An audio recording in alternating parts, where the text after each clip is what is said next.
How we doing, people? Welcome to another episode of the Right Way podcast. Today I'm joined by the GOAT, the man who got me into it. Some call him the Blade Runner. I call him Tom. It's Tom Stockton, everybody. Thank you very much. Thank you. Thank you. Was that the best intro you've ever had? Be honest. Mate, you're straight up hype, man. Yeah, that was Yeah, sick. mate. I just I come with rate that. energy. It has to. Yeah, It has to be straight in there. Set the vibes so people know what they're getting into every single episode, and we breeze through from there. I love it, mate. No, it was a very nice intro. Thank you very much. It's a Brilliant. pleasure. It's a pleasure. It's a pleasure to be here. Oh, it's fantastic. It's all full circle, mate.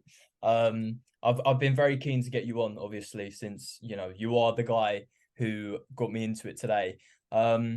Something I wanted to discuss with you today, like obviously we'll go through, different topics, but I definitely wanted to kind of talk about like development as an athlete. And I think this applies for you like quite well since you've just come out of your prep, which was very successful. For people who obviously don't know about you, do you want to give yourself like a little introduction to the people and let them know? Yeah, so my name is Tom. I am a full-time online coach with my team, Stockton Coaching. As you can see, I've got a very well, all video viewers can see I've got a very stupidly overpriced sign behind me. Just to let everyone know. But yeah, so I'm a competitive athlete. I'm a natural athlete. I'm competing in the men's physique division as well. So I guess you could call me a bodybuilder, but I guess you couldn't at the same time because obviously it's men's physique. And yeah, I've been, I guess you could say, in the fitness industry for around 10 years now. So a long time. And it's only within the last few years where I've really kind of kicked off my competitive aspect of things and taken it seriously. And this past year, competed, had my best season yet. We took first and overall at UKUP Welsh. We took the first and overall at UKFBA Northerns. And then we did a PCA show just for a bit of fun. We got second place there. And then second place at the British finals for UKFBA, which was mental. And then last show just gone at WMBF Supernaturals. We got fourth place there as well. So yeah, this past season's been very, very good. And yeah, just that's pretty much it, mate. I feel like I've almost found my place now within the competitive side of things and only just taking that seriously over the last, like I would say, 3-4 years. And now it's just all guns blazing towards showing what you can achieve naturally, essentially, from maybe someone that doesn't necessarily have the best genetics in the world. I want to prove to people what you can achieve. And for me, eventually that will be a natural pro card. Fantastic scene. So, going into this season, mate, what was the initial goal? Like, did you have the goal of winning like a overall? Or was it to place, or what was kind of the mindset going into this season? Mate, yeah, of course it was the win. Like Mhm. absolutely. Not So one of these I guys who's just like, no, I just did it for fun. No, yeah, you like didn't starve yourself for that long.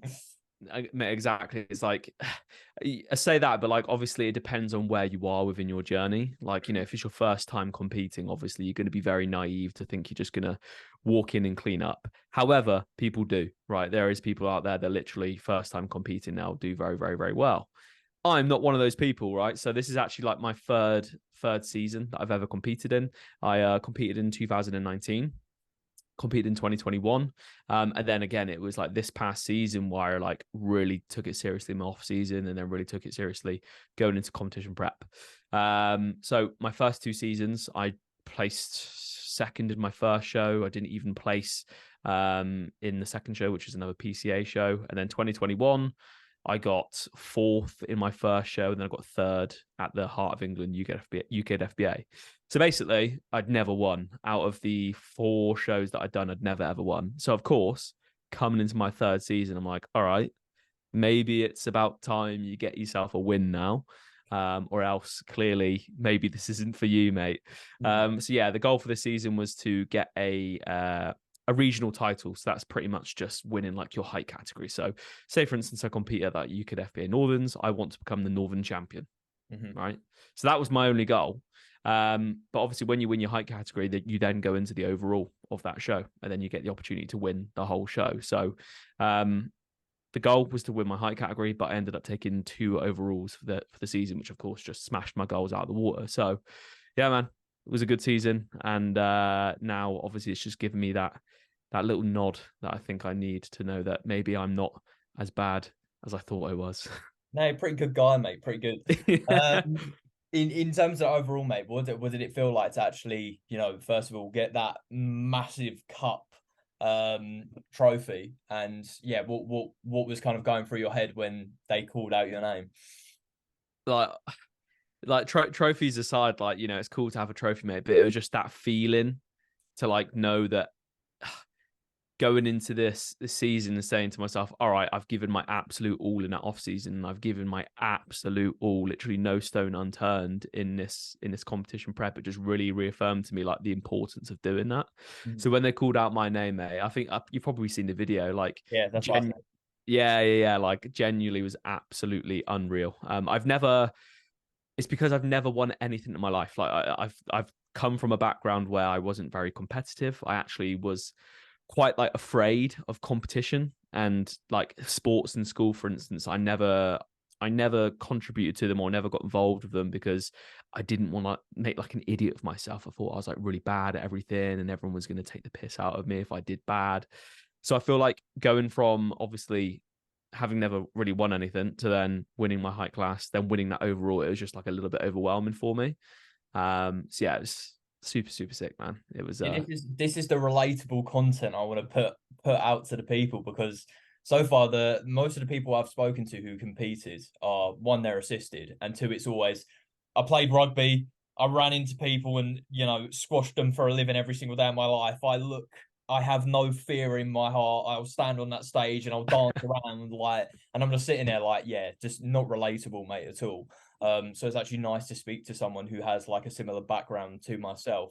Um, what I wanted to discuss then, mate, was like, as well as you developing as an athlete, obviously throughout this season, I thought it'd be good to discuss like your business, because obviously I don't want to say like I was your first client, because I don't think I was. But I still remember me being like one of the proper OGs, because I know when I inquired, it was you DM. It you were wasn't even. first or second, mate. Like, Yeah. I didn't even know what like a type form was there, mate. I don't even know if type form was around. Yeah, no, it's crazy. And now to see your business, kind of how it's gone from, the days where it was just like horrific sheets. No offense, mate. We've all been there. Yeah, I'll be, mate. It's sad. It's True, all right. true. Podcast done, mate. But yeah, those days from like terrible sheets to slowly upgrading your service to getting to a point where, you're doing it full time, and now you're a established name in the industry. You've got a large client base, and it's now your full-time job. I mean, first of all, what was you when you started with me? What were you doing on the side? Was it like PTing or? Yeah, so when mate, I think you generally were the first person to inquire for online coaching, Mm, but I think someone else jumped in before you and then you signed up, right, right? for the sake of the But there podcast, we we'll just say it was me. Yeah.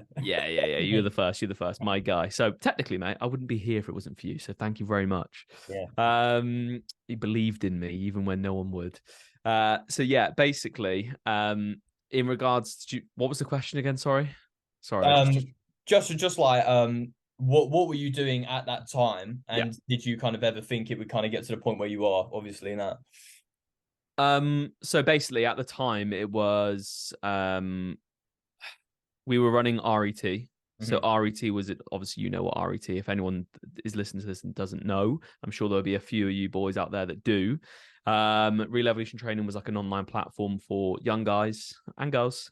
Basically, they just wanted to improve themselves both in their mind and in their body. But also find a community of like-minded individuals, and it was super super sick. So we were building that at the time, all in on that. Literally, like I was PTing as well, so I was a qualified PT, and I was getting my foot in the door at a gym, and I started building up a client base. I was building up RET, and then basically like lockdowns hit. Obviously, for all that fiasco, I'm not going to go into it because I think everyone's sick of it. Um, and that pretty much forced me out of the gym. So I was like, okay, well, if I can't really get stuck into my PT as much, and like I'm just going to have to like sink or swim here. So like at the time, because I'd been booted out of the gym, my PT business that started going well kind of got cut short. And I basically had to get onto like income support, like from the government. So obviously they give you money, and obviously that's just to kind of help put food on the table, essentially. So not ideal. So that was kind of like the trigger for me, where I was like, right, well, I've literally got to make this work somehow or another. So we continued building up RET. That was doing okay. But all other kind of income was cut off from PT. So I was like, all right, I need to start building up this online coaching.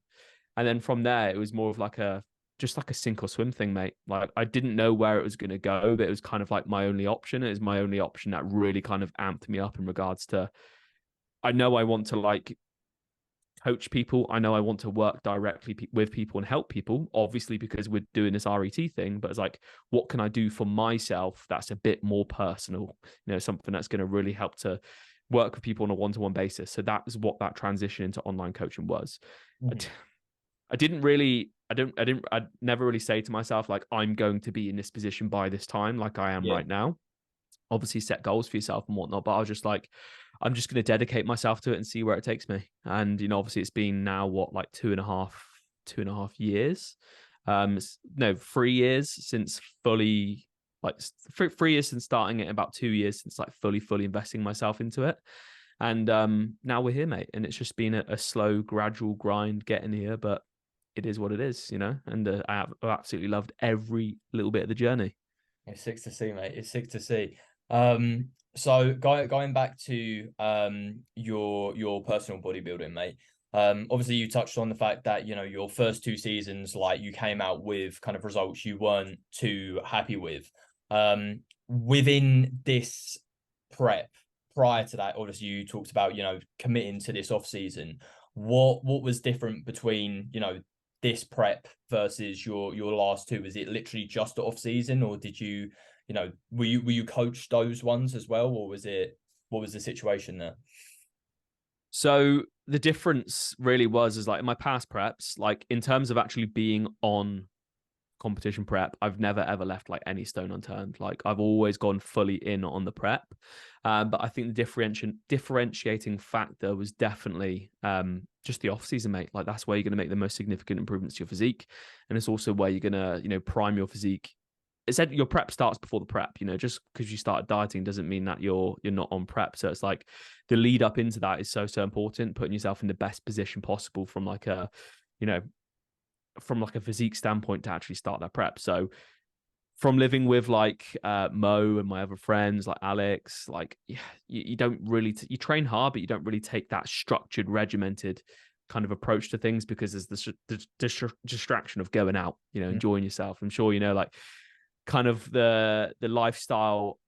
I still do live it, but like that was more involved was going out and enjoying myself like any young lad would. And then obviously once I moved out and got my own place, like I'm living now, and like, I'm in my own routine, like it makes it a lot easier for me to be locked in on, what it is that I want to achieve. So I guess you could say the differences has been distraction, getting rid of that, kind of just living a bit more of like a bodybuilder's lifestyle, I guess you could say, taking things in that regards more seriously. And then throughout my off season just gone, it was like the first one where I'd actually been coached as well. So like everything was structured, everything was progressive, everything was consistent, all like variables nailed, such as sleep, no staying out till 3 a.m. at, the warehouse project and stuff like that. Like just being very like all in on it. And was definitely the most successful off season I've ever had. I'd pushed my body weight to all-time new heights. Performance was at all-time new heights as well. And that just led on to a very nice transition into that competition prep. And also as well, like in the past, one thing I'd done is, whenever I'd approached someone to like coach me, I've only been coached once in the past for a prep, and that was by Josh Bridgman. And I literally just like this is 2021. I literally like rocked up to him. I was like, let's go, I'm ready. And obviously he hadn't coached me for any of like an off season or anything like that. It was just show up and start prep, which is not the best thing to do. Like you want to start building up a relationship and, build up that momentum before prep, as I said before. And that's what I did this year, obviously working with Lewis, a good, like, I would say 4 months before I started prep. We started working together, got stuck in and pushed up body weight, got my performance to an all-time best, and that's when we transitioned, straight into that prep. We'd already knew a little bit more about my body. We'd built a good relationship between me and him, and it just made the prep so smooth, like so smooth. And I think that's definitely something that contributed towards the results as well, mate. Mm-hmm. What is the plan now post prep? Obviously, I know you've touched on your Instagram. You've got like is it a health phase at the moment, just to reestablish, like, make sure hormones are in a good place? I know you just like tested your bloods and stuff, and I'm not going to ask you because I know you're making a video on it. So if Oh you... no, the video is going to be out tomorrow, mate. So we'll talk Oh, okay, about it. mate, spill all the beans. Yeah, Content, mate. tell Content. us about the hormones. Um. Diet. So no, yeah. Plans from now, mate. Like, there's levels to it, right? Mhm. Again, coming from my competitive background, it's not like I've walked in and cleaned up, like I still haven't, I'm still far from that. And I look at the caliber of like the physiques that I'm aspiring to, and I'm still far off. Yeah. So it's like, it's taking it one step at a time, mate. Like, again, you've got to be super fucking everyone when they start out, it's like, I want to be a pro, right? But it's like, all right, well, yeah, but you've got to eat shit first. Like, you've really got to like work your way through like the lower ranks, and you've got to like earn your stripes. So like Unless all you the just see fit, and then you can just win every single title under the sun, mate. well, this is it. This is it. Like, Unless unless you're you're like very genetically gifted. Yeah, I know what you're saying, mate. yeah. So it's like, for me, it's like, okay, well, I'm not that guy. So like, clearly I've just got to like earn my stripes, and I've got to be realistic about things. So for me, it's like, all right, I've gone from, in my first competitive season, doing well, coached myself, got second place at a PCA show out of like 14 guys. Like, I was happy with that season.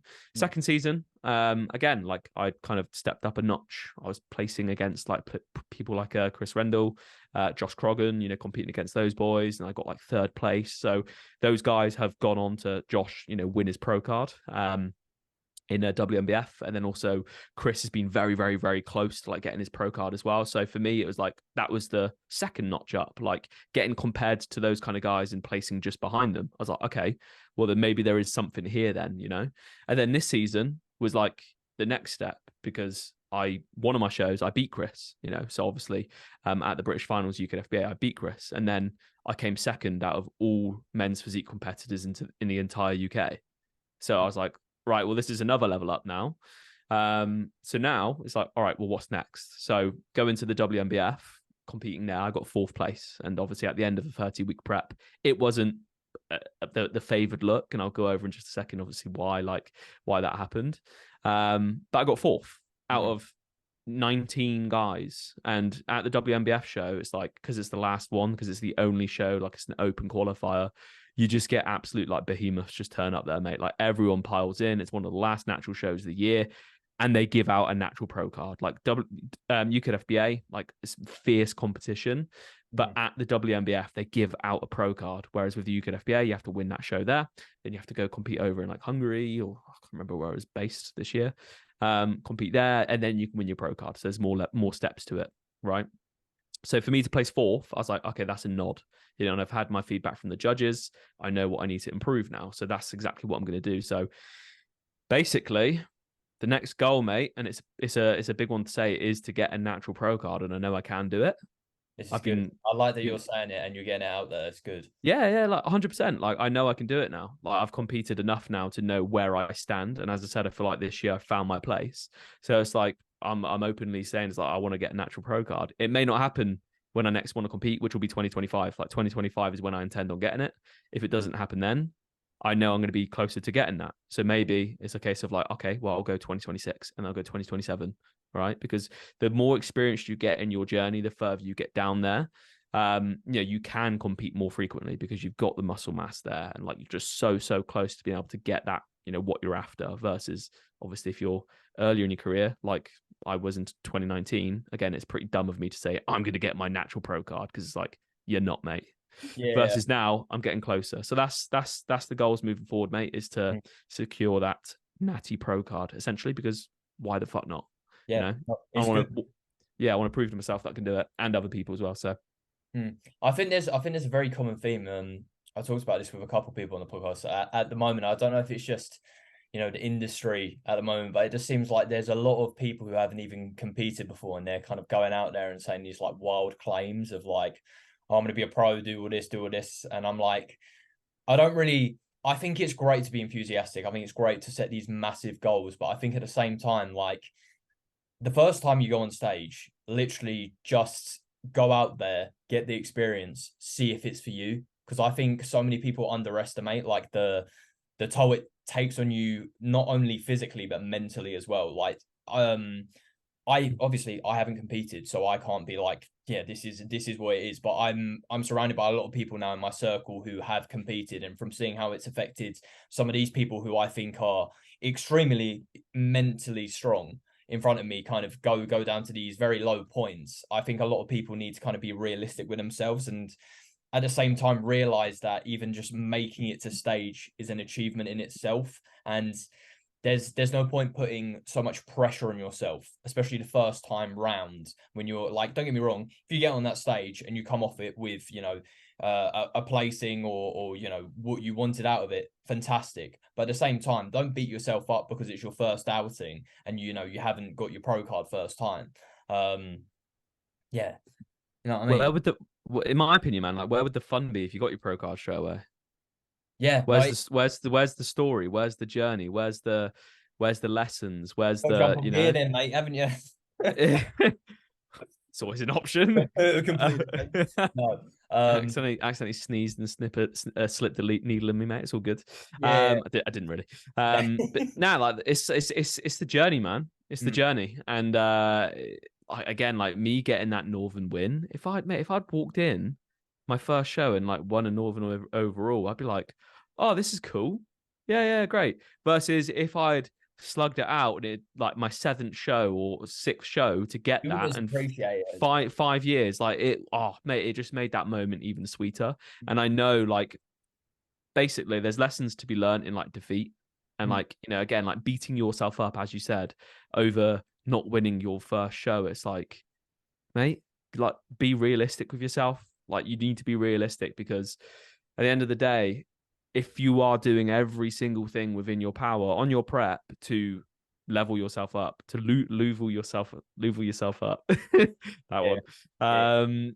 and move forward, it's like sweet. It's like if someone turns up and they just beat you and you've still done everything you can, so fucking what? Mm. Like it doesn't matter. It's like you then go away and you say to yourself, right, well, I did everything in my power to improve. I did everything in my power to get myself in the best position to win on that day, and it didn't happen. All right, what can I learn from this? How can I get even better moving forward? And you crack on with it, or else you're just not going to fucking win. If you wallow in it, if you don't learn lessons from those defeats, it's like you won't win. And I can honestly say, like, essentially losing one, two, three, four, five times. I think I lost before I got my first win. Yeah, five times I lost before I got my first win. I would not have had the mindset that I had going into that prep. I was like, I am going to win whether it fucking kills me or not, and I'm going to do every single thing, and that's made me a better athlete, like Mm. 100%. Mm. Especially someone coming from like an unathletic background. You get a lot of people that go into sports, a lot of people that go into bodybuilding, like they're like boxers, like ex-boxers or ex-rugby players or something like that. They've already got that like They've always got fire that in that mindset. belly. They've got that mindset. And, that's coming from them competing in other sports, losing and, saying to themselves, I don't want to fucking lose. So they come into bodybuilding, they've already got that mindset drilled in, versus me, I didn't. And there's going to be a lot of other people as well that don't have that same mindset. So yeah, it just depends, man. It's all down to the individual. But at the end of the day, like if you wallow in your losses, like you're gonna struggle. I definitely think there are the lessons to be learned in losses, and like I even talked about it today on my story. Like I think it's a reason I've like actually applied myself within this off season. Like don't get me wrong, like even we did a gaining phase, but it was very early into my training career. I definitely wasn't training as effectively. Fitting 5 Sainsbury's white chocolate cookies into your macros is not a good Oh, uh, I remember that, man. pre and post workout, choice. But everyone goes through that phase. Yeah. Um, but yeah, no, I definitely agree, Matt. I think you need to make these mistakes early on and kind of like figure out, from those mistakes what the lessons are. Because Mm-hmm. I've had, I'd say, two, 3 solid attempts at an off season, and every single one has been I wouldn't say cut short. I'd say the first one with you is probably the best one I've done, and I think that just came from, you know, the initial passion of getting into the sport, actually having something to work towards.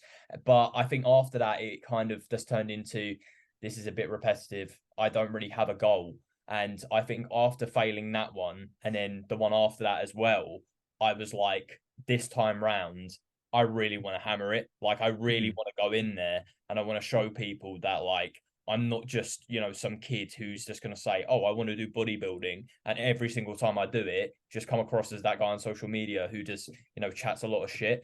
And actually having people message me like today and say, like, questioning my natty status, which was a very surreal moment for me, because I think every every guy getting into the gym just waits for one person to say, like, are you natty? Like, I remember back in the day when you showed the Reddit posts with you, Yeah, the natty forums, just like, this isn't attainable, and I was like, one day, mate, one day that'll happen. mate, it's a badge of honor, you know, for Mm, someone to be able to like pull you up like that. Mate, I've seen your stories recently. I'm like, fucking hell.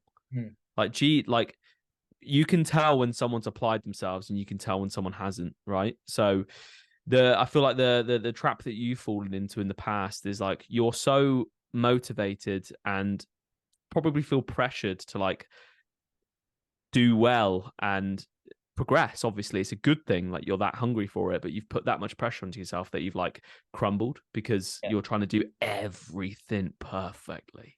yeah, yeah. And it's like, dude, it's not that deep. You know, But it's I, like it's not I that deep. And I feel like as soon as you've learned that now, and you just fucking enjoy the process, like you yeah. just enjoy focus on the process, the physique will come.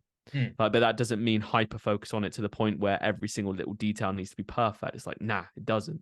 It's like you can make wicked progress, like I've done in the past. You know, enjoying yourself, living your life, and at the same time, there's a time and place to apply yourself.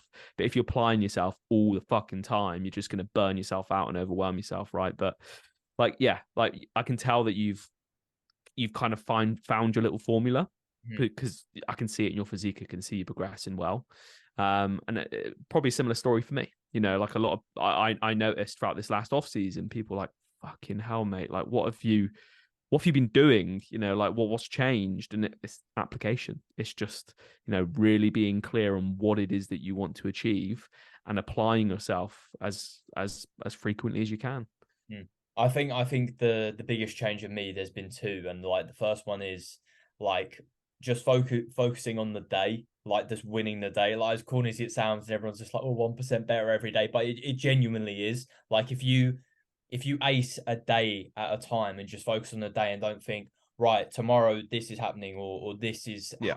this is gonna mess me up, and like thinking, right, you know, maybe, you know, tomorrow I'm doing this and this could potentially throw me off. What can I do to put in place to potentially, you know, avoid that from happening? Whereas in the past, I'd just be like, leave it to last minute, right? You know, meal deal this, meal deal that, like, God, making poor choices.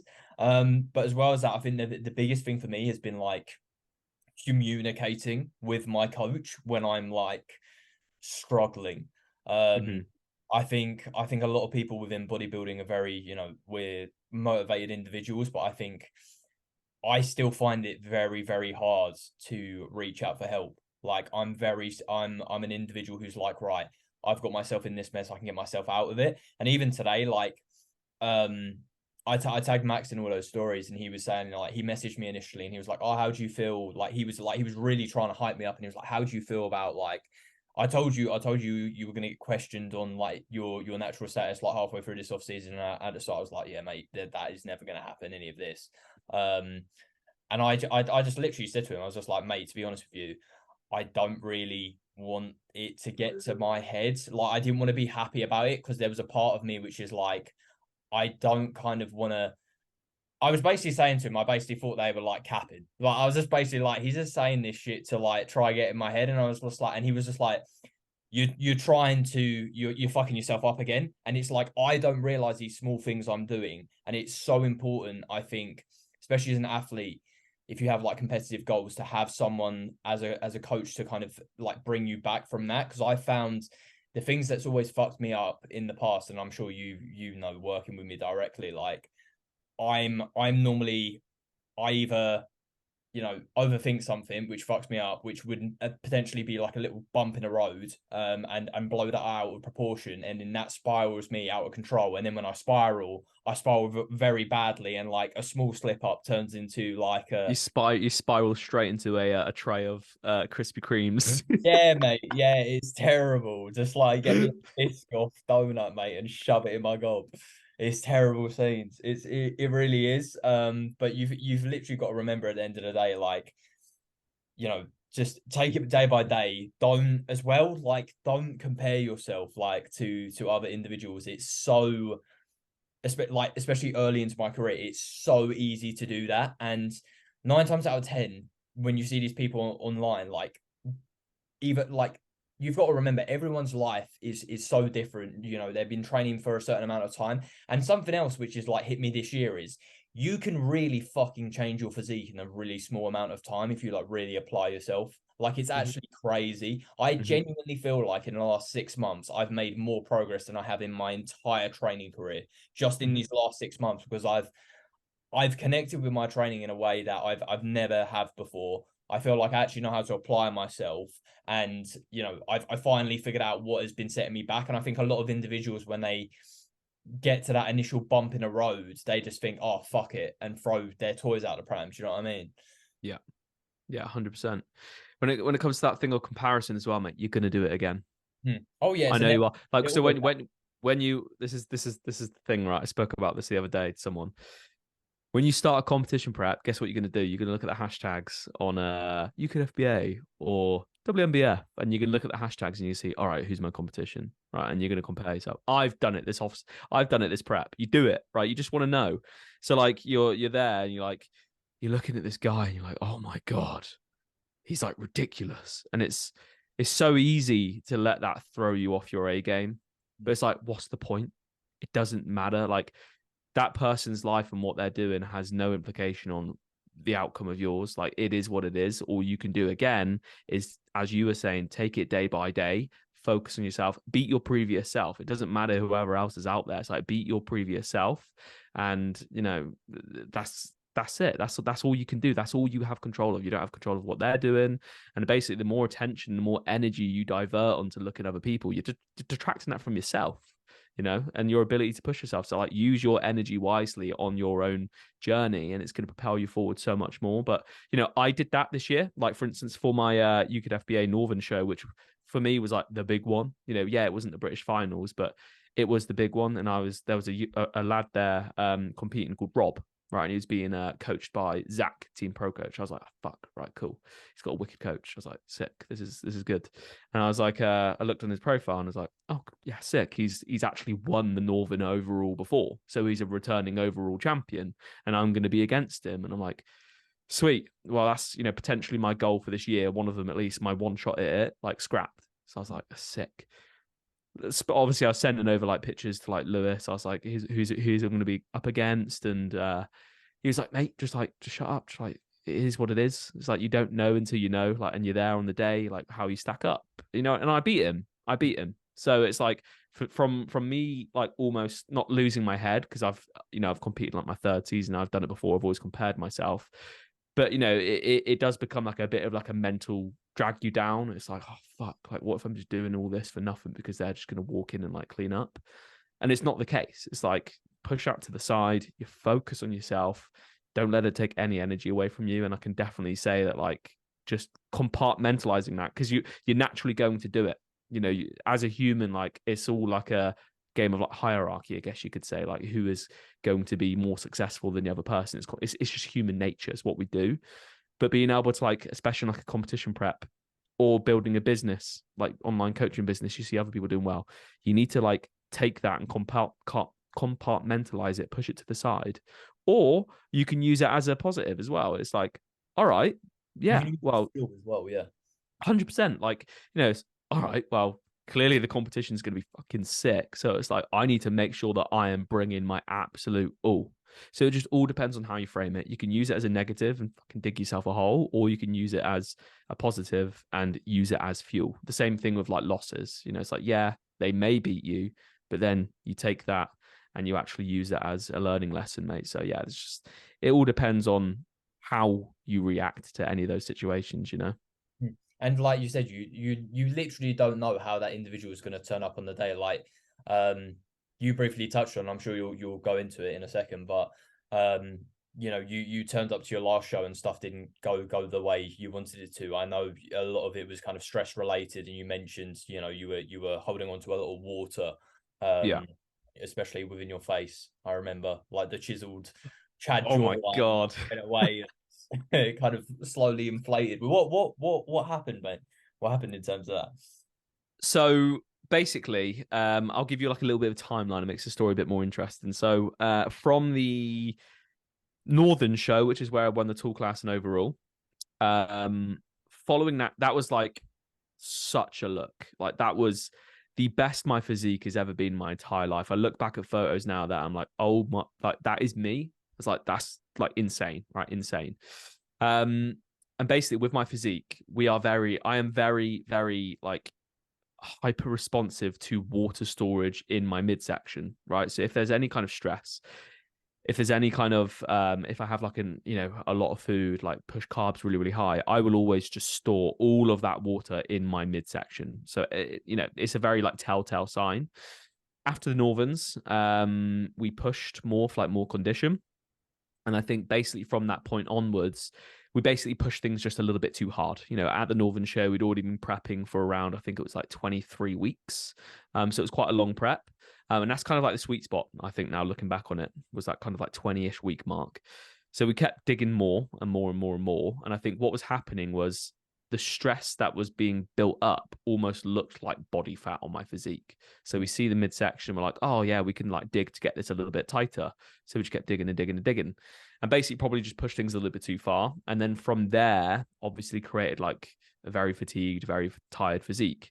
Then 2 weeks later, going into the PCA Midland show, which is we pretty much just did that show because it was, I think it was a 6 week or 5 week gap between the Northern show and the UK FBA finals. So obviously, like the ones I cared about were the natural shows. I didn't really care about the PCA.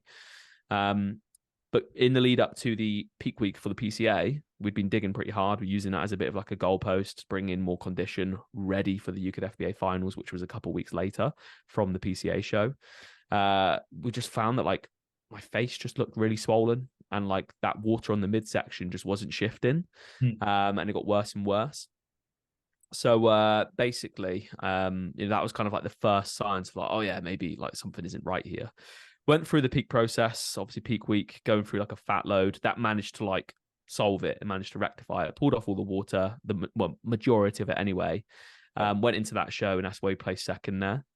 And then obviously that was the lead up to the British finals for the UK FBA. Similar story, a little bit of water storage in the face, kind of face blew up, hamster cheek, a little bit in the midsection.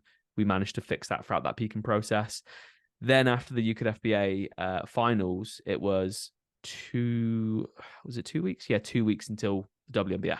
And basically since then, it was just a shit show, mate. Like face was completely blown out. Like it genuinely looked like I was binging on my diet every single day, and I wasn't. You're just I was waking up just saying, "No, Lewis, I swear it's not." yeah. Well, this is the thing, mate. I was like, I had this like mental dilemma. I was like, is this me? I was like, people. I'm usually pretty good at like emotionally detaching myself from how I look. Like if I have like like a carb load and we're spilled over, I'm like, it's fine because I know like we can solve. Well, we are, it's part of the process. I don't panic or anything like that. If I start to gain body fat, I don't really care. Like it is what it is. It's part of the process. But like I was like, people, is this what people mean now by prep brain and not being able to look at your physique in a subjective manner? Like, is my face really this puffy? Is my midsection really this washed out? And I'm like there for like an hour just comparing photos. Like, I'm not going insane. Like, genuinely, this is like what's going on. And like, I was obviously messaging Lewis, and Lewis was trying to keep me cool, but I was just like, it was throwing me off fucking big time, man. Like, it was very, very stressful. Imagine being stressed and that affecting your physique, especially when you have to do something which definitely like that. I still want to compete, but I know for a fact that I wouldn't say I'm nervous about getting on stage. I'm more nervous about the idea of stress, like the idea that I could nail everything going into a show and my physique would look the best it's ever had. And then at the very end, if I'm too stressed, that could literally undo everything, would stress me the fuck out. And Yeah. it's such a weird thing with bodybuilding, because you essentially work for this one day, and on that one day where you need to be as relaxed as possible, you're putting yourself into probably the most stressful situation, especially if it's the first time you're doing it. You're first of all basically in a fucking thong. Well, not for you because you're men's physique. I'm not a bodybuilder. Yeah, mate.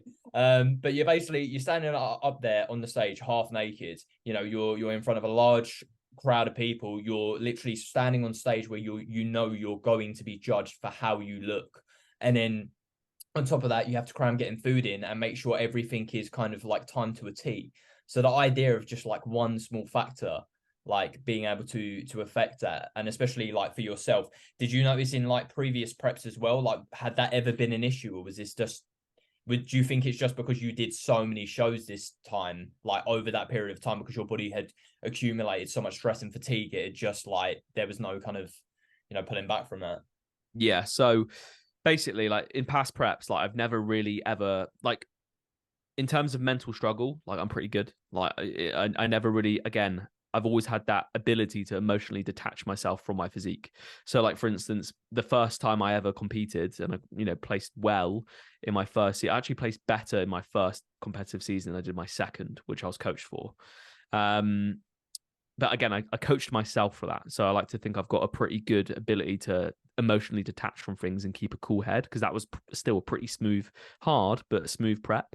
So yeah, like the reason why that happened was definitely not necessarily psychological. And we know this now through like the blood work that we've got done. It was more just doing too many shows and doing too long of a prep.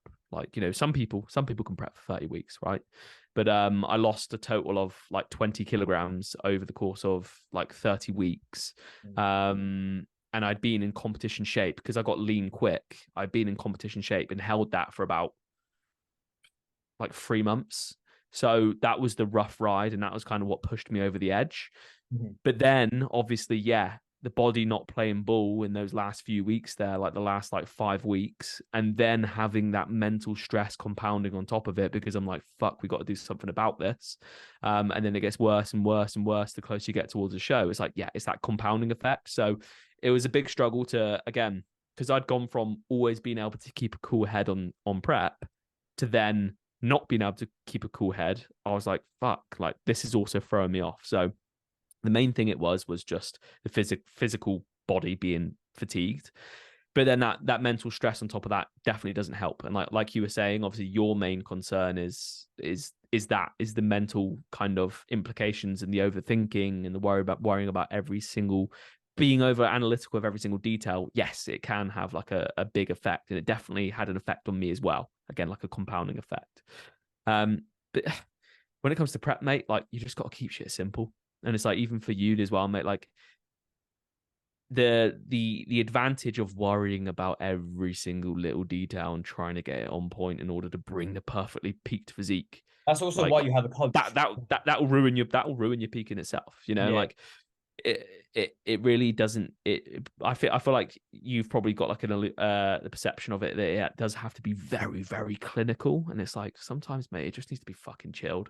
Yeah. Like, and like one thing I did at the WMBF show was I knew I wasn't bringing my best physique. Like I knew it. Like that was like pretty shit as well. I was like, all right, well, we're going into the show. Like, yeah, Have a bit of fun with it, though.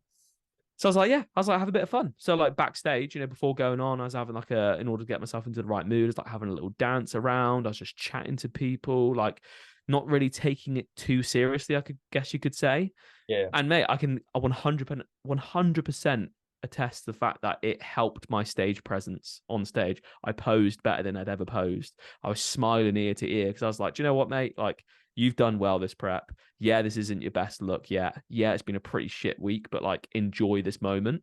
And that's probably what bumped me up to fourth, mate. Because like the main thing the judges said was like, you're there, like in terms of like stage presence and posing, it was the best. He's like, you just need to be bigger. Like you just need to be bigger. So yeah, 100%, mate. Like you just need to not take it so deep, because it can really, really throw you off either in terms of the physical look or in your mental game, because again, if you're worrying too much, over analyzing. People are going to be able to tell that on stage. You're going to look like you don't want to be there. You're going to, you're not going to be smiling. You're not going to have that same stage presence. But then as well as that, physically, it can affect things. It can obviously elevate cortisol and ruin the look as well. So yeah, sometimes you just not need to take it so seriously. Don't deep it too much. For instance, like Josh Croggan, obviously, Josh Croggan. Yeah. He goes out for a Wagamama's before he competes. Is that conventional? No, but it chills him the fuck out, Bro, it looks right? real. And he's one of the best naturals in the UK. So there's so many ways you can spin it, man. Yeah, no, I definitely think I think especially I feel like a lot of young athletes because I feel like a dickhead saying young athletes saying like you're ancient because you're not. But like I'm getting on now, mate. nah. No, but you know what I mean? Like I feel like when I first came into this, when I was getting coached under you, I feel like it was a lot more just okay, this person wants to get in good shape. Whereas now it is just so analytical compared to it where it was. And like, it is a good thing, but it's also a bad thing. Because like, in the sense that I do think the UK, especially for bodybuilding, is a very, very high standard. And I think that's great for the sport. But I definitely think at the same time, there are factors where, people get so over analytical. I think it can sometimes turn people away from the sport or people's progress is affected due to that. I think that me working with Max, like one of the main reasons I went for Max, and I've talked about this before, like the first time I went for you as a coach, mate, was literally just because I was like, look, here's a guy who's in sick shape. He likes raving and he's funny, and I like that, and I want to be coached by him. And every other coach after you was like, this person looks great and they know all this knowledge. I'd say Taylor I related with. And then from there, it was kind of like, okay, these are heads of the industry. So I need to go to these people. And I think that during that process, I kind of forgot why I was doing what I was doing. It was more like, right, I need to go with this approach because I want to compete one day. And it was like, I'm not showing up every day just to enjoy the process. And I feel like a lot of people kind of get lost in that and, forget that, as corny as it sounds, the stage is always going to be there. Like it just genuinely is. And like I said earlier, you can make so much progress in a short period of time. Then I think a lot of people think like, yeah, don't get me wrong, as naturals, we do have to work harder. We have to apply ourselves more than, someone who does take gear. And if there is anyone getting butthurt over that, shut up. Like, if you take gear, you definitely are. You just are going to be better, and there are more variables you can miss. All right, get butthurt about it. Don't care. It's a fact. But at the same time, like, just fall in love with the process. Do it for reasons you love it. And like Tom said, like Josh, he doesn't do everything the conventional way. Like he drinks. I'm pretty sure he said he like enjoys non-alcoholic pints. Like, and he'll Yeah. have his carb intake in the summers. Is that optimal? No. Is that going to be good for your progress? No, probably not as good as having like 100 grams of rice. But if his stress is down and all these other factors, don't overcomplicate it. Just enjoy the journey and enjoy the process, and don't like figure out what works for you as an individual. Don't compare your journey to someone else's. You don't know like what's going through their heads. You don't know what makes them click.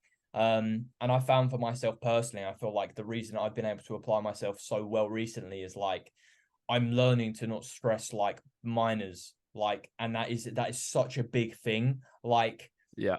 the other day, I went out with my mates on a Friday, and I went over on my carbs slightly because I had a pint of beer. Should have, Oh no. you know what I mean? Like old me, Yeah. like, oh no. That's gonna show on stage now, mate, in You know what I 2025. mean? I'm never gonna be able That to tell 20 me. grams of carbs you went over, mate. We're gonna see that on It's stage. Fucking crazy. well done, mate. Well done. It's ruined. It genuinely is. But I feel bad for people coming into the industry now because I feel like don't get me wrong, there are some great coaches out there, and I do think they still are out there. But I think like if you go on TikTok now and there's like 12-year-olds who've been like training for a year and they're telling like, you know, geezers who have been in the gym for 20 years that easy bar pushdowns don't work and dual rope pushdowns are the only thing that can grow your triceps. Like it it pisses me off. It really pisses me off. So I like from going like coaching you, mate. I know how your brain ticks, and I watched you go through this whole transitional process. Right, I've literally watched from like do you know like Truman Show? Yeah. This has been me, right? And I've there's been points where I've like watched what you're doing. I'm like, he's ruining it for himself. I know what he's doing in his mind, and the reason it all comes down to that aspect of individuality. People thrive off of nailing every variable, right? And because they enjoy that process so much, because it works so well for them, they are going to get the fucking results that they get out of it, right? They can double down and they get really, really good progression out of that. That's fair enough. All right. You can do that if you want to do that. If that floats your boat, if that makes you happy, if that's what most importantly you enjoy, fucking go for it. Right. However, you are clearly not that person, but you were being told or probably influenced. Obviously, this is what I do. This is how we're going to do it, and you only did the right thing by following that. And it's not necessarily to say it's the wrong thing. Like from working with maybe people like Taylor or Christian, who are a little bit more kind of, the optimal. I don't know what you want to call it, right? Yeah, Doesn't no, mean I know what they were that doesn't mean what they're teaching you is wrong. It's just you, and doesn't mean because you are following it was wrong. It's just because guess what? That's part of your journey. You've realized that doesn't fucking work for you. Now you've kind of gone full circle, and like you got a tool belt, right? When you started out with me, your tool belt was empty. I added some tools to it. When you went to Taylor, he added some tools to it. Christian added some tools to it. Max added some tools to it. And it's like you are on a path of self-discovery. You're realizing what it is that works for you, right? So again, from my perspective, seeing you go through it, it's fucking cool to see it because now you've kind of gone full circle. You've dropped off that, laser like precision. Everything needs to be perfect, stressing you out to the point where it gets overwhelming and you just do nothing because you're just falling off and you're feeling like a piece of shit and you're not a bodybuilder and you're never going to make it. Yep. Right. And I can see you smiling because it's true. And it's, Break that and now down. so it's like, you enjoy approach, which is a bit more relaxed. Guess what? That allows you to, when you're doing the shit that really matters, such as hitting your food for the majority of the time each day, getting into that gym, being in a good mindset because you're loving everything that you're doing and you're fucking applying yourself to your training, connecting to your training like you never have done before, you get results. All right. And then there's some people that thrive off of nailing every variable and being very meticulous, and it makes them feel good and they get into the gym and they're, at their absolute best. Cool. That works best for them. Me, I'm the same as you, mate. I like to go out. I like to enjoy myself, but it's like, yeah, you still need to apply yourself. You still need to put in the work. But at the same time, it's like, do what works for you, because ultimately, if you can nail that for months and months and years, you're going to get a lot more progression out of that than what you would do trying to be, meticulous, overwhelming yourself, nailing it for a month and then falling off for a few weeks, then nailing it for a month, which is probably what you've experienced in the past. And that's what's going to slow you down. Literally, like you took the words out of my mouth. Like it genuinely felt for like the last 2 years I was swimming against the tide. Like that's the only way I can describe it, because it was like I was following so many people in the industry who were kind of like people I looked up to at my level, and it was normally all these people who were like their whole life was bodybuilding. And don't get me wrong, like I love bodybuilding, I do. And like I openly said this in my story today, and like I feel like I'm adamant with this decision now. I think I will be natty for my life, because I think to go enhance, it takes a certain type of individual. And I feel like for myself, what would happen would be I'd enjoy it for the first 6 months, and then it would get to a point where like I'm getting later in my life and I'm like, right, do I really enjoy this? Do I want to stress about, making sure I'm pinning here and there? And do I really love the sport this much, or am I just following the crowd?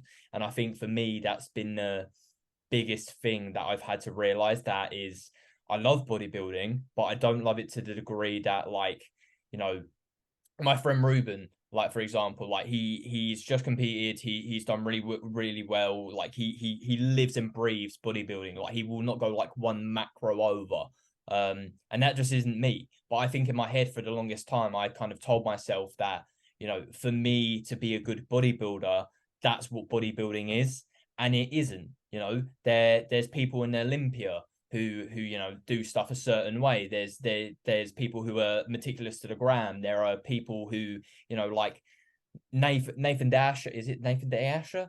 Nathan Dasher, yeah. Yeah, like he's a like, don't get me wrong, mad genetics, but like he's known for still drinking and going out and eating curries, and he still competes at Olympia. Like every individual is going to be completely different, and I think the sooner you realize that, especially as an athlete, if you want to go far in this game, it really is what's going to allow you to progress. And you need to understand early, there is no set correct way. And I think that's the problem with the industry at the moment. There's such this kind of like, it has to be this way. You have to do it. You have to perform that exercise this way. It has to be like this. You have to do this. And like recently, I've just been like, this feels good. Yeah, I've been told I shouldn't like pull my shoulder forward on this exercise, but I actually connect better with it when I do. And like, I'm progressing the most I've ever had. So I don't care if like, you know, Jeremy online coach says, "Oh, your shoulder's protracting on that movement when it shouldn't be." Don't care, Jeremy. It works for me, mate. Do you know what I mean? Mm-hmm. Like, it's so important to recognize these small things and like not sweating the small things. Like I know I'm basically just regurgitating what I've said, but I just think that's so important for development. And like I think something else that has been massive is speaking to other individuals. Like, and I was going to ask you about this because you obviously going into several shows, you competed alongside other people who were working underneath Lewis, like Hugh, is it Hugh Thompson? You, yeah. Yeah, I spoke to you a bit on Instagram, but like he seems like class bloke, and it seems like you guys have developed a good relationship over this prep. Can you tell me a little bit about that, mate? Yeah, it's this. I'd say like this prep, mate. Like trophies aside and whatnot, and like overachieving on my goals. Like the biggest thing that I've taken away from it is like that camaraderie, if you know what I mean, and like just the people that you meet in it. Like, and I know you said about you think you're gonna stay natural. Like, dude, the natural bodybuilding community is sick, right? And it does not get enough exposure as it is as it should do, right? And it is growing. Like, it's growing at a stupid rate. And if you think that you've got like not a lot of competition, like it's unreal, the standard of competition, so it's so exciting. I don't know why I just detoured onto that, but yeah, anyway. So Also, just with before, because Tom's just made me out to like, I don't have a massive ego. I don't think like I'm like, oh mate, no no no no no that is no no no bodybuilding. Yeah, I'll walk all over it, mate. no, a lot of people think like, yeah, oh, natural bodybuilding, is that it? Like, and then Yeah. that's obviously not what you think. Like, No. for anyone I think the anyone out standard there, is unreal at the moment, and like yeah. genuinely excites me so much to compete and be out. Like I want to be an underdog. Like I genuinely. I know someone's gonna be like, no, you don't. You don't want to go into your show and lose. But I genuinely think like Chris Bumstead said this in his latest vlog. He said he's really struggled this year, like these last couple of years, because he misses that like mentality of like an underdog compared to being like a champion. Because there's something in you when you're like, and you'll know, mate, like from developing your business as well. And I feel like I'm in this place now. It's like you've got something to prove, and that kind of like fire where you wake up every single morning being like, right, I can't wait to apply myself even more today. Like that is what I want. But anyway, sorry for interrupting. No, it's underdog mentality, mate. Is exactly what I've been saying to Lewis this whole prep. And like one thing that I struggle with is self belief, but I use it as a positive. So like what I often find is like when someone asks me, "Oh, how are you feeling about this show?" or about your look and how you're looking, I'll always say like, "Yeah, it's all right," or "Yeah." I never really try to like big myself up too much, and I always find like I always self depreciate myself quite a lot, and it's part of that underdog mentality, and it's because it's like, who am I to scream and shout about how great I am when like I'm yet to like achieve anything. But at the same time, I'm like, if I get too complacent and if I get too, ahead of myself, it's like I find that I probably wouldn't be as hungry as, as like you're saying, to succeed. So I always have like a little bit of self-depreciation. It could be a negative thing sometimes, but I think it's like, for me, it works out to be positive because it fuels me. I It's never like you like to said, big mate, how you use it. Because I think there's every single person, there's going to be stuff in your life where you can see it from each side of a coin. Like yeah, it, yeah. I feel like I'm very similar to you in that sense of like, I think a lot of bodybuilders are in a sense like, let's be realistic. We stand on a stage, we want people to say like your physique looks good. You post pictures of it. Like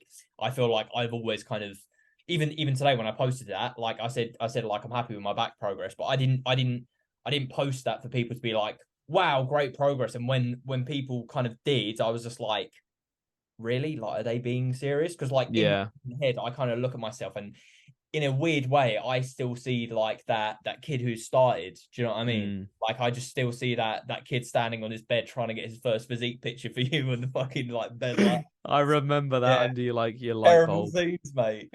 Absolutely Amazing. terrible scenes. But yeah, man. Yes. Go on, no, sorry, go on. Yeah, it's just how you frame it, man. Like, of course, it all stems from like insecurity and whatnot, and wanting to be better. But it's like you can frame it either, oh, yeah, I'm not looking too great, I'm gonna let that demotivate me and I'm gonna do nothing about it. Or yeah, I'm not looking too great. I'm just gonna use that as fuel and get better and strive forward and try and achieve more. And that's exactly what I've done throughout this whole off season. I've tried not to get ahead of myself. And it's like when I won my first show, like the first and overall, people were like, fucking hell, mate, like this is amazing. I was just like, yeah, it's all right. Is what it is. And I do feel like though, if I were to get too complacent after that and relaxed, it's like, all right, well, is that going to affect my performance at the next show? And then it was like, well, the next show I won first overall yet again. So I was like, all right, it's 2 overalls in a row. It's like, well, this is going well. And I was like, mate, this is absolutely insane. Blah blah blah blah blah. And I'm like, yeah, it's all right, but it's not the biggest one yet. Like I'm still going to move forward, and I'm still going to try and get more. So it's like a bit of self-depreciation. It's not necessarily the most positive mental health thing in the world, but at the same time, it works for me and it drives me forward, and it keeps me hungry. Again, that kind of underdog mentality. Did you find yourself like after those shows, like did you ever have a moment where you were like, you know what, mate, I'm actually the dog's bollocks, where you had to like pull yourself back, or have you genuinely just always been like, is what it is, mate? I think it's not like underdogs. I think it's more just like pride. Because Yeah, it's like, yeah, more like pride, if anything, not like. Of course, I've looked at myself like, oh yeah, like I look fucking sick. I was like, yeah, that's a sick look. But it's just also just like pride and just knowing that, like, yeah, all right, you belong. You're here now. Still not time to get complacent. You still got plenty more to go here. You're just scraping the surface. But like, yeah, you look at yourself sometimes, like, yeah, it looks sick. Oh yeah, 100%. You got to enjoy some of it. Do you know what I mean? Like, it's like I say, like I think a lot of people think bodybuilding is, you always walk around with this god complex, and I think like no, 80% of the time it's like extremely bad body dysmorphia, but there's 20% of the time where you like lovely pump, good lighting, something's been peaked to perfection. You've ate like 1 gram of carb like over, and you're like, yep, it's looking good, mate. Oh mate, I had a moment on this prep at the UKFBA Northern show where I went full, like I felt like a full narcissist, mate. I was just so full of my basically like this is why like the physique was at its best for the Northern show, and it's because the pump up that I had backstage was just like nothing I've ever had, and like I've always that self doubt that I've always had, and that kind of depreciation of myself and talking myself down a little bit, it was just gone. And that was because like I pumped up backstage to go on stage at that show, and I knew that I was like, I'm on. Like I'm ready to go, and I'm ready to go tear up that stage. And I just went full God complex. I was like, all right, we're going to go in there and we're going to win this first, and we're going to win this overall. I know it's going to happen. And partially the reason why I was like, this sounds so like vain, mate, but like I pumped up, I was doing my press ups and whatnot, flies, like just, doing my own thing. And I turned around to Lewis and my posing coach, Maka, and they both just went like this. They were like looked at me like, who the fuck, like what happened? Yeah. And it's just because, again, like we just nailed that peak, like in terms of like the fullness and how I felt, and I could feel it as well. And as I was walking out of the pump up room, getting ready to go back downstage to get ready to go on, and they're like a couple of the guys, like a couple of people that were just sat there, and they just like looked at me and like watched me go by, like, what the fuck? Like, where the fuck? Oh, mate, do you know the video of Bumstead where he takes his hoodie off in the gym? And everyone goes silent. Yeah, mate, it felt like that, right? It literally felt like that. So I was like, okay, yeah. That was the one time on prep where I was like fully there. Like, I was like, yeah, you look fucking good, mate. And that's actually like a really nice memory. But again, like more just pride, the fact that like all of the things that we did, the lead up to the show, the cardio, the dieting, the even like the peaking process, Lewis's input on that, like the fact that we nailed it, and the fact that other people knew that we'd nailed it as well, like that was like a good feeling, and something that I'll probably remember. That's unreal. No, that sounds that like that kind of stuff gets me excited. Like the idea of not only like pleasing yourself, but as well, like especially like again, I feel like it sounds like not narcissistic. What's the word? I don't even know what the word is for this. Like I think like something all athletes like to do is like get to a point where I know for me, like personally, there's been like a couple check-ins where I've sent over my shots to Max and he's been like, holy fuck, like what the fuck is going on? And I like live for those moments, like, because I'm like, yeah, mate, like, because I feel because sometimes I'm like in my head, I'm like, okay, yeah, I look good, and I'm like, okay, don't get too ahead of yourself here. And then when someone reaffirms like that, and you're like, okay, mate, yeah, and you can like, it's almost like you need permission to like feel good about yourself. It's Feel weird. good. You 100% need to celebrate your victories. You 100% need to be able to feel good about them. But like, put it this way, mate. Like, some of the best athletes in the world are the people that have come in and they've ate shit, right? They've ate shit and they've learned how to deal with loss and how to keep moving forward. And it's like, what you'll notice in bodybuilding, you'll see this so often, mate, is guys that are very, very genetically gifted, or guys that are very genetically gifted, they're often like the hardest people to coach because they've got off so lightly when it comes to winning, when they've got off so lightly when it comes to, in the past doing very, very well for themselves. And then as they get deeper into their career, you'll often find that they start to fall off. They start to miss the mark. And it's just because they become complacent. They've always been in this position of being praised. They've always been in this position of winning. They've always been in this position of, feeling good about their results that they're achieving, probably a little bit quite easy. They're like, they just get complacent. Whereas when you've got those guys that know, like, in order for them to succeed, they need to nail it and they need to be on it and they need to work hard. Those are the people that are usually like the hungriest for it. And when they get to the top, they stay on top. It's very, very hard for people that like got there quite easily to stay on top. They usually fall off. It's quite rare. And again, that just becomes from not getting ahead of yourself. If you've worked on the grind and you've been in it for years, like, you've learned to not get too cocky about things and to make sure that you're still staying diligent, so 100%, as you get into competing, you'll see it as like a more of a recurrent theme. Fantastic. We'll get into some questions, Matt. I think we got like 2 questions. Are you all right for time? I just want to make sure I'm not like keeping. Yeah. Oh, mate, far away. You asked me about Hugh. I just want to give Hugh a shout out. Yeah. No, I do want to know about you. Yeah, because I know I completely diverted from that. But yeah, like with the boys this year, like one of probably the best things about prep has just been like just having like the team, the squad, just like, I'm sure you've seen like us on socials and whatnot. But yeah, meeting Hugh and all the other boys as well, Maka and Lewis, and just creating like a team, like that's probably realistically been one of the best things about the prep this year. It's not even just the wins. It's not even just, achieving my goals. It's like just creating those like friendships and just the memories and the vibes of that was so, so good, man. Did you go to Fat Hippo with you? Or am I Oh, that? Yeah, tell me about that, mate. That's what I want to know about. What did you have? have you been Fat Hippo? No, but I've seen it like every single time I've seen it. I'm like, that looks unreal. I went there twice, mate. I went there twice this year for prep. So when I went there after the PCA show and went there after the finals. But peanut butter and jelly burger, mate. What's Oh that? my days. That sounds so wrong. Do you like sweet and savory? Oh, mate, I love like peanut butter and like jam and bacon. Yeah, unbelievable. Oh, But yeah. I Well, don't you know like why that they're in a then. burger with peanut butter and Nah, jam.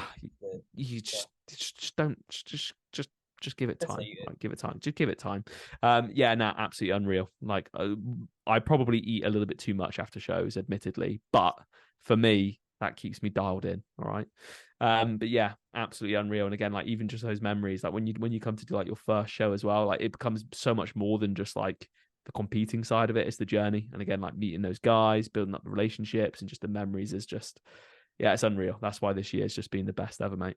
Absolutely loved it. Fantastic. Love to hear it, mate. Right, questions. So, Jack Kinsey, I can never say his name. Jack Kinsey Clo, The pro, the pro. Yeah, mate. the pro. Unbelievable rig, by the way. Like I messaged He's all him right. directly and I said like he's one of the reasons where I'm like I actually want to stay natural because like I look at his rig and I'm like he looks assisted, like his legs, his structure, like everything about him. I'm like his stage like unbelievable, mate. Mhm. So for listening, appreciate you. Top guy. He said if men's physique didn't exist, what class are you entering, Tom? Classic. Classic. Nice. Classic. I am a men's physique through and through. Like, I don't have a classic structure. I feel like if I could fill out my legs, yeah, but like I am just men's physique through and through. I'm way too good looking for classic physique anyway, mate. So, you know, I'm joking. But yeah, no, definitely classic. Just because one, like size wise, I just couldn't get big enough to be a bodybuilder. I know I couldn't, and I wouldn't want Do you to really.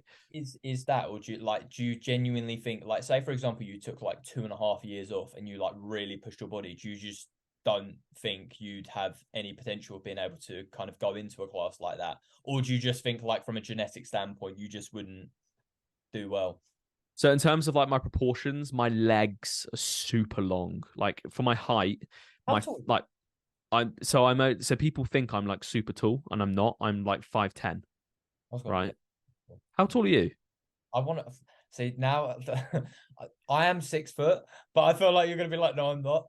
I am six. Well, the fact that you're like double guessing it, you're not 6 foot. I am 6 foot. I would literally get a tape measure, bro. I've literally had so many people say I'm not. I've measured I myself. vividly remember from your application, mate, you put Oh yeah, 5'10". right. I measured you 7 centimeters.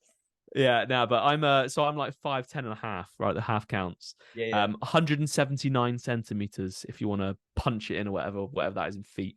And I've got super long legs. So in terms of filling that out, like I've actually got good legs, Hmm. but it's just they're very like elongated. So like from like a classic look, it doesn't look very classic. From like Do a your men's quads physique, not like sweep out? Are they kind of very like straight? they do sweep out, but again, like because my femurs are so long, it's just like they sweep out, but then it's just long. It's not like a round muscle belly, you know. And you never know. You know, if I really did dedicate the time, like 3 years into an off season, I do think I could compete in classic. I do. I've definitely got like the upper body like structure for it, but at the same time, I just love physique. I love the look. I know that I fit the category. I know that I pose well for the category. And like physique was what got me into bodybuilding anyway, even though it's technically not bodybuilding.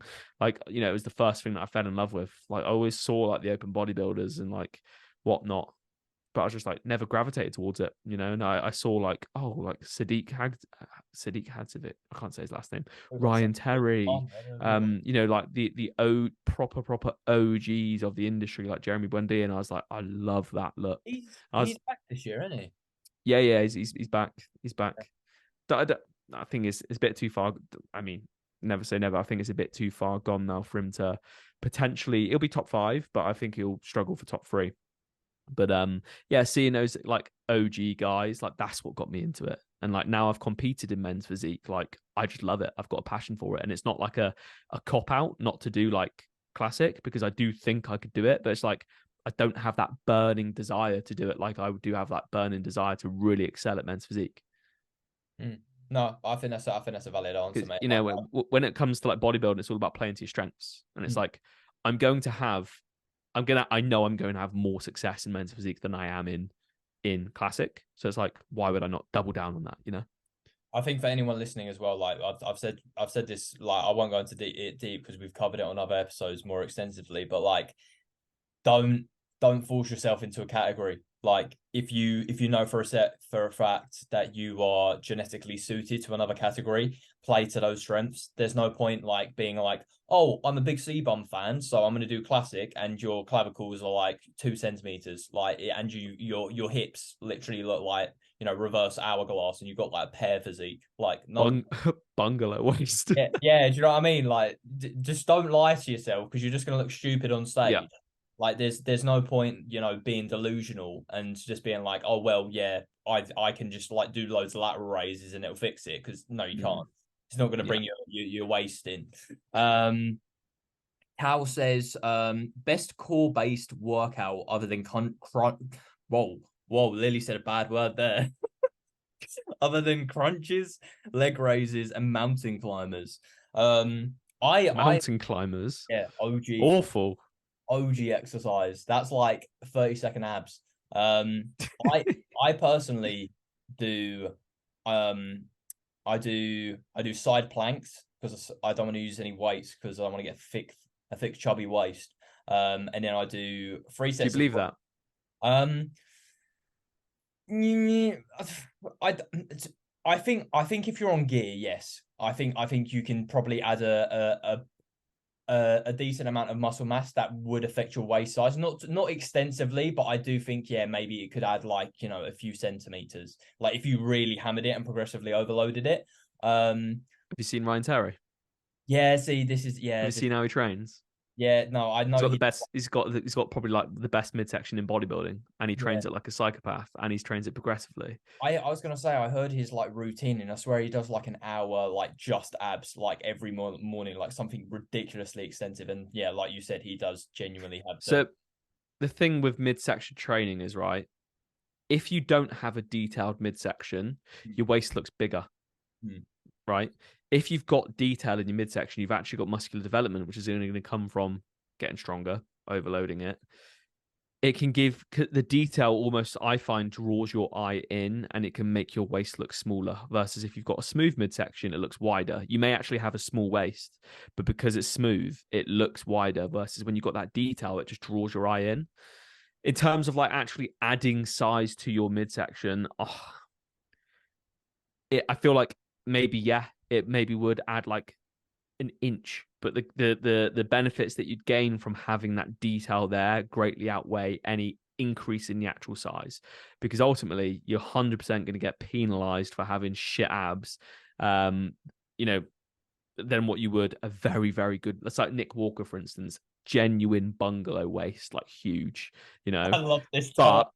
but Hugh told me that one. Thank you very much, Yeah, Hugh. I That's what like I've that learned from him. bungalow waist. Yeah. Um, but he's got deep separated abs, and people say like, yeah, like he's got a bigger waist, but he can pose it, and his abs are so deep and separated. So it's like I feel like don't overthink that. 100% don't overthink that, because if you fall into the trap of not training your abs, not overloading them, you're just going to have to deal with not having a very detailed or good midsection. I do rope crunches and I do leg raises. I'm curious, mate. What do you do? Because I I'm pretty sure you like a big change in your physique from last year to this year was like ab development, correct? Yeah, from that's from training them heavy, training them What frequently, mate. movements did you use? So I don't have like a big waist. I don't have necessarily like the smallest waist in the world. I say it's just like kind of average. So my go-tos are just simple. I don't like training abs. I hate training It's abs. boring and I it hurts. do it, yeah, and it hurts and it burns and it makes me feel sick. But yeah, like so weighted kneeling cable crunches, just because again, very like staple, like easy to overload and get stronger at. Connect really well with them as well. Leg raises, just hanging leg raises, always a very, very good one. I do a lot of compound exercises, so just in terms of like deep core stabilizers, that's always going to help with that as well. As well as that, torso rotations is something that a lot of people don't do, like weighted torso rotations. So it's either using an actual dedicated machine for that. That's going to help like kind of target like your obliques and your serratus and stuff like that. Um, so torso rotations, kneeling cable crunches, hanging leg raises. That's it, mate. When you do Just torso rotations, are you doing that with weighted? So you're doing like wood choppers or like Russian twists or stuff like that, or so you can do like obviously like wood choppers, like holding a cable on like a cable yeah, stack machine. Obviously setting it up properly. But in my gym, for instance, they've got like a dedicated machine. So like you're holding onto a machine, like a chest pad, holding onto it, locking it in, and then your feet are in. So you're kneeling into a pad, and then you turn the pad with like your legs essentially, and that does the exact same thing. It replicates the same things, and it's a pin stack. So torso rotations on a machine, or you can do them on a cable. So that's just the three ones that I do. It's just different kind of targeting different areas. So cable crunch, for instance, is obviously going to do the abdominals, but it's going to target primarily more of like the top few abdominals. Whereas like a leg raise is going to work like the bottom of your midsection, some of your hip flexors as well. They are involved in that. And then obviously torso rotations is going to do kind of more of like the sides, so like the serratus and the obliques. So I just keep it simple, and I just focus on getting stronger, and I just focus on staying consistent, because I don't enjoy any other ab exercises. Yeah, they're probably useful, but I don't enjoy them, so I don't do them because I wouldn't be consistent with them. Again, it comes down to that enjoyability factor. So yeah, I don't know what he said he does. We're trying to answer his question, aren't we? I can't no, remember what he said. he just said like best core based workout, but like you said, mate, I just think covering all bases, like one spinal flexion, one hip extension, and then something to cover your obliques as well. So you're And covering. rotation. Yeah, exactly. Yeah, and like basically just find versions of those exercises. There's no best one. There's no best training split. There's One no that you best enjoy and anything. you can adhere to. And you're gonna nail it for like a couple years, and just get stronger at it, get better at it, and then you'll be fine. Hmm. All right, cool. I think that's a good place to wrap it up, mate. I think we've been going for like an hour and 10. Bloody Okay. time, Time has flown How by. long are your podcasts usually? I want to say they average at about like 50 minutes to an hour. So, you do have one of the longer episodes, mate. Because we've been There we go. absolutely waffling. No, not waffling, because that makes it sound like we've been just chatting shit. We've been giving good information to the people. Well, I should hope, mate. I should hope someone's at Yeah, least got a one sentence out there where it's resonated with them. I hope. yeah, something with the clicks, mate. Um, right. If you're watching on YouTube, Spotify, make sure you're tagging us in your stories. Make sure you're liking on platforms. If you're on Spotify or Apple Podcasts, please please rate the podcast 5 stars. It really does help. Make sure you're following Tom on socials. Tom, what are your socials? Tom Stockton with 2 N's. So super, super simple. And then if you want to check out the Board Shorts and Banter podcast, you can always do that as well. Because Excuse me, you can't plug your podcast on my podcast. No, no, I'm yeah, joking. And if you're a young lad out there and you're feeling a little bit lost and you're looking for guidance or a coach, then go to Lou, because he yeah. genuinely Don't does go know for his shit. It's not worth it, mate. And he's been up and down, and he's actually nailing his process, and he can genuinely teach you a lot. So hit him up. Fantastic. Thank you very much, mate. Likewise, Tom isn't a shit coach. Go to him. He's very helpful. Go to Lou. Yeah. All right. God's fine. Go. Come to right. Yeah. Thank you, people. Tune in next time, and we'll see you next week. Peace. Catch you later.